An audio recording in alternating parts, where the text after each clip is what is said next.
Thank you for joining Sports Development Series. We yours truly, Boma Ekiyor.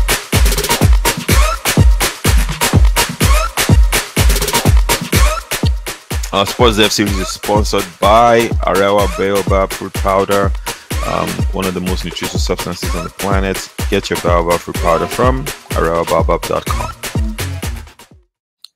Women's Appreciation Month, History Month. One of the things that I feel like we don't talk about enough of in our podcast is the women's game. Especially when it comes to the Super Falcons, the under 20 team, the Falconettes, and the under 17s, the Flamingos. And these ladies have actually flown the banner for Nigeria for quite a bit. In fact, one will say they're in all the sporting spheres, they're the most successful, most efficient successfully. These are, if I'm not mistaken, they've won either 9 out of the 11 African women's championships they are on offer when we talk about the Falcons. And they just qualified again for the next edition of the African Women's Championship, which is a qualification series for the World Cup. And they had to go through a tough battle against the Ivory Coast. They overcame them 2-0 in Abuja. In fact, one of the biggest things about that game was that it was actually the first official match at the Moshood Abiola Stadium in Abuja after the renovation. So the Super Falcons were the ones that graced it. And then in the return leg, I believe they also overcame the Ivorians in the return leg. I believe the score was maybe 1-0. So it was a 3-0 aggregate score. And what's significant about that is the Ivorians were the same ones that knocked Nigeria out of the Olympic qualifying series for the 2020 Olympics that happened in 2021, which actually the Super Falcons have missed out on the last 2 Olympics, which is kind of surprising. So, positives on there is that, we have a new coach, an American Waldron, that took over from the ex-coach they had that quit the job because I guess he was complaining about NFF interference and O&M back salary. But this new gentleman has seemed to put the Super Falcons in order. He's gotten a couple of dual nationality players to come play for Nigeria, especially some players that apply their trade here in the United States. And particularly one lady that is English by birth. Her grandfather is Nigerian. Ashley pumped her. And if you look at her, you will see that she looks completely white, but she has Nigerian background in her. And she, finally came and represented the Falcons. And she was the darling of the fans, not because she was white and representing Nigeria, because she was balling. In fact, I actually watched parts of the first half, or was it the second half of the match against the Ivory Coast? And every time she touched the ball, she oozed class. She plays for Leicester in the English Premier League. And so, on a side note, she actually played a match today where they won 9-0, but she ended up having a head injury. But yeah, so the Super Falcons seem to be on their way back. Obviously, I think it was the top two or three. I forget the exact number that qualify. So if you finish in the top 3, the top 3 in Africa qualify for the World Cup, which is something that is kind of a birthright for Nigeria. So I feel like we probably should give them a little bit more credit, a little bit more exposure. Nigeria has a pretty decent league that's going on inside the country. I know a couple of teams like the Bielsa teams. There's a team in Bielsa, one in Rivers Queens, I believe, or Babe, something like that. Again, see me, I'm talking, I don't even know the full details. No, you're right. No, it's in terms of trophies for Super Falcons, you can't even compare. I mean, hands down, they're the best national team in all of Nigeria. They've won more trophies, completely, hands down.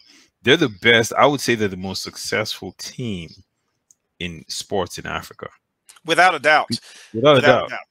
The only thing is, one will understand just from watching, you can see that the rest of the African continent is caught up a little bit. And also, I think we've come down a bit, too, in terms of quality. Even the style of play is not as it used to be, but perhaps that's because the other teams are just better. Or, it's just a normal cycle of things. You're not going to stay on top forever. But like you said, they are pretty much... No, hands down. I mean, the number of trophies they've won, they are just hands down amazing. And unfortunately, they don't get the recognition, as much of the recognition as they should. I think because of the fact that they haven't translated their dominance in Africa into the world stage. So up to this day, they've only had two moments in the World Cup where they've gone past the first round, and maybe one time in the Olympics where they've gone past the first round. So, and if you ever read any write-up on the Super Falcons, especially from foreign media, one of the things they always say, they talk about their dominance, but at the end, it's always that statement, but they have yet to translate that into the international stage, in the world stage.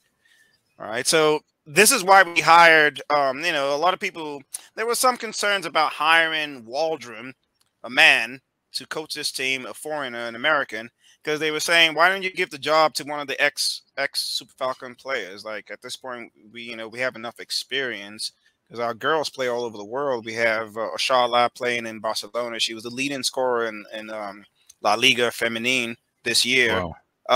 Even with injury that's coming to her quite a bit, she's missed quite a few weeks, so that's quite impressive. And Barcelona female team is as good as it gets, and they're consistently in the semifinals or winning the Champions League, for the UEFA Champions League for the women.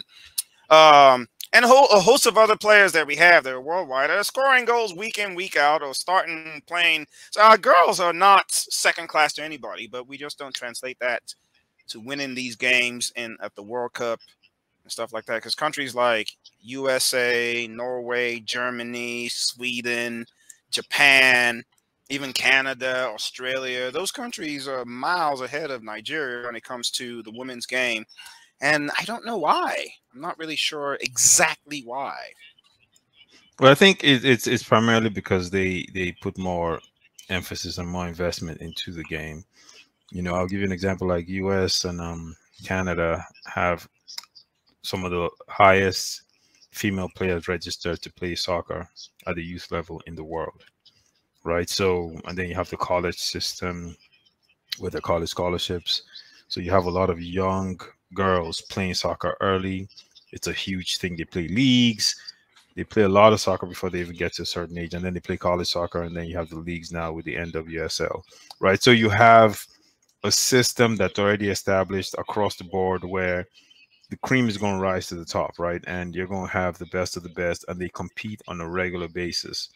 And that's the void we have in Nigeria, right? We don't, if you even find a team of women playing football, you know, you take your hat off to them.